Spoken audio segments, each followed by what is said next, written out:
राष्ट्रीय अल्पसंख्याक पिछड़ा वर्ग संघटनेचे जिल्हा अध्यक्ष सुमित ससाने यांनी वन विभागातील मुख्य वन संरक्षक यांच्याकडे दिली अवैध वृक्षतोड संदर्भात लेखी तक्रार। सत्यशोधक न्यूज चॅनलच्या बातमीला आवश्यक लाईक करा, चॅनलला सबस्क्राइब करा आणि बेल आयकॉन प्रेस करा। अकोला व आलेगाव वन विभागात मोठा भ्रष्टाचार, अवैध वृक्षतोड, विनापरवाना लाकूड वाहतूक सुरूच। अकोला आणि आलेगाव वन विभागात मोठ्या प्रमाणावर अवैध वृक्षतोड आणि सागवान तस्करी सुरू असल्याचा गंभीर आरोप राष्ट्रीय अल्पसंख्याक पिछड़ा वर्ग संघटनेकडून केला जात आहे। संघटनेच्या माहितीनुसार वन विभागाच्या काही अधिकाऱ्यांच्या आशीर्वादाने आरामशीनमध्ये विनापरवाना लाकूड कापले जात आहेत। अकोट, तेलारा, बाळापूर आणि अंजनगाव या भागात विनापरवाना लाकडाची वाहतूक सर्रास होत असून संबंधित अधिकाऱ्याकडून याकडे हेतुपुरस्पर दुर्लक्ष केले जात आहे।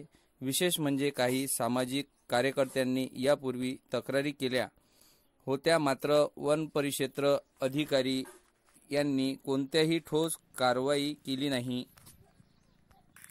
अकोला वन विभागातील काही तपासणी नाके कायम बंद असतात, त्यामुळे काही तस्करांना मोकळे रान मिळाले आहे। मागील काही महिन्यात लाखो रुपयाचा अवैध सागवान साठा जप्त करण्यात आला असून अनेक प्रकरणे अद्याप तपासणी अभावी रखडलेले आहेत। संघटनेने या प्रकरणाची सखोल चौकशी करून दोषी अधिकाऱ्यांवर कठोर कारवाई करण्याची मागणी केली आहे।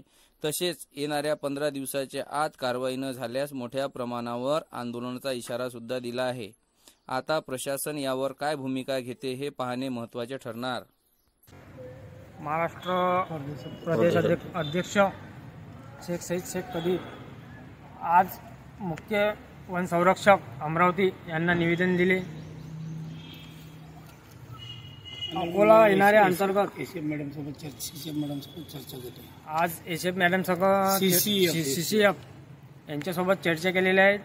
अकोला अंतर्गत येणाऱ्या अकोट, तेलारा, बाळापूर, आलेगाव या अवैध लाकूड कटाई चालू आहे। तात्काळ त्याबद्दल चौकशी करावी।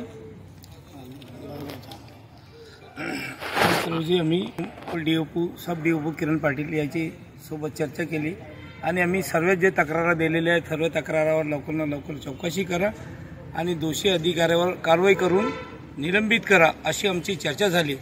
आणि सीसीएफ बॅनर्जी मॅडम यांना सब डीओपी किरण पाटील साहेब यायले 2 दिवस 4 दिवस मुकामी राहा बुलढाणा जिल्ह्यामध्ये आणि याची तक्रारी निकाली काढा असं आमच्या सोबत समोर बोलले। आणि आम्ही हे गोष्टीची आता एक धीर धरून एक अपेक्षा करून अडून अमरावतीहून मॅडमला निवेदन देऊन आम्ही निघतो। जर आमची निवेदन दिलेली निवेदनवर 15 दिवसाच्या आत कारवाई नाही झाली तर आम्ही जे निवेदनमध्ये नमूद आहे ते आंदोलन करणार आहे। जय हिंद, जय महाराष्ट्र।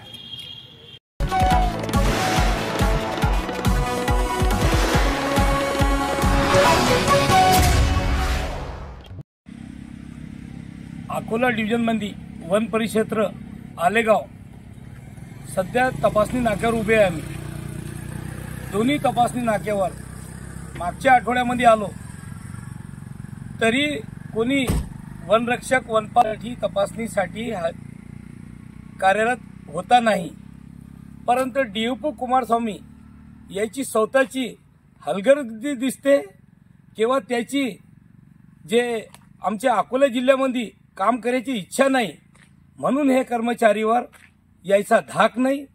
आणि जे अधिकाऱ्याचा कर्मचारीवर धाक नसते ते अधिकारी कोणत्याही कामाचा नाही असा माझा म्हणणं आहे।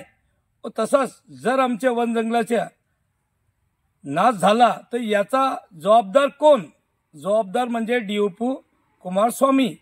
हे जर यायचे वन परिक्षेत्र अधिकारी आणि वनपालवर जर त्याचा नियंत्रण नाही किंवा त्याचं लक्ष नाही तो खूप मोठा घात होऊ शकते।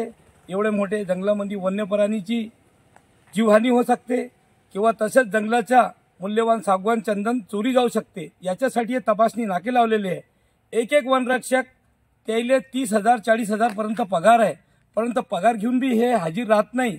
याच्या पहिले मी मेसेज द्वारे टायपिंग करून पाठवला होता DUP कुमारस्वामीले, तरी त्यानं त्याची दखल घेतली नाही. माझं हे म्हणणं आहे की वरिष्ठांनी याची दखल घ्या आणि असे कामचोर अधिकाऱ्याला जिल्ह्याच्या बाहेर बदली करा. जय हिंद जय